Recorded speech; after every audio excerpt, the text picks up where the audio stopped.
We're the Canadian Aerosol Transmission Coalition. Today you will hear from members of our group, what we've accomplished together and the lessons we've learned. Canada has a unique history stemming from our experience with SARS. Following SARS, we had the benefit of the recommendations of the Campbell Commission of Inquiry.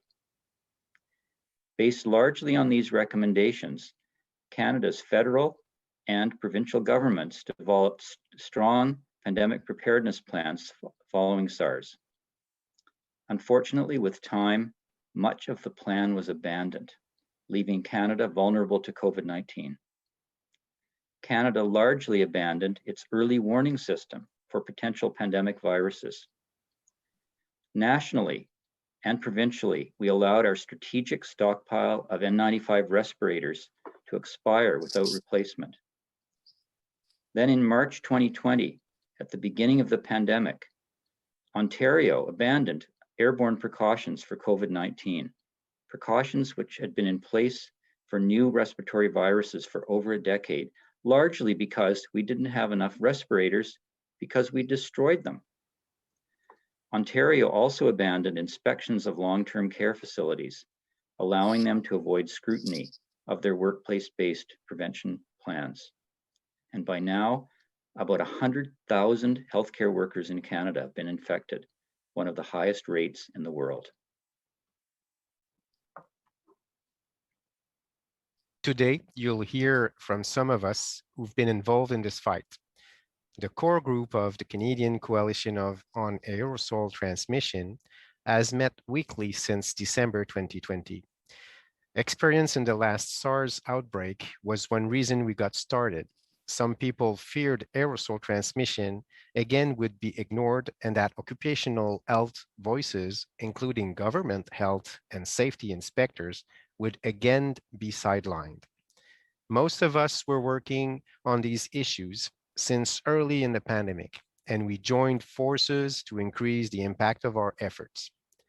That's why we made a conscious effort to include people from different disciplines and groups concerned about the aerosol transmission. Participants come from a variety of science and related backgrounds. They include engineering, respiratory protection, physics, physicians, health and safety regulation and enforcement, occupational health and hygiene, and last but not least, microbiology.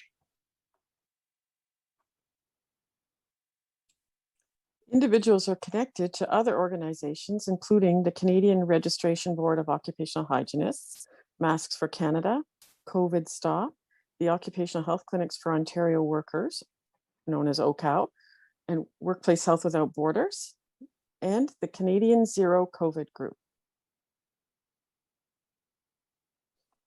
Trade unions also have been an important part of Canadian calls to follow the science, protect workers, use the precautionary principle, and remember the lessons of SARS-1.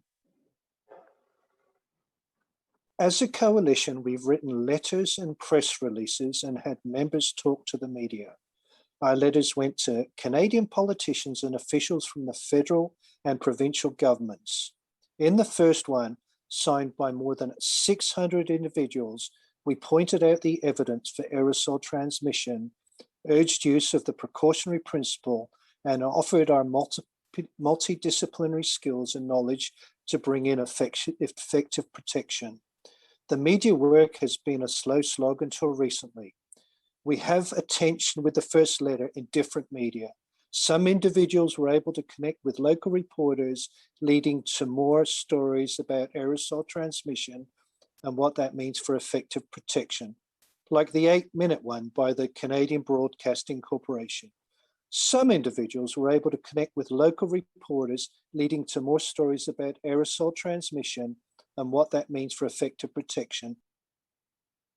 Some members have used Twitter to promote important studies, share our letters and press releases, and engage with others around the world about the pandemic.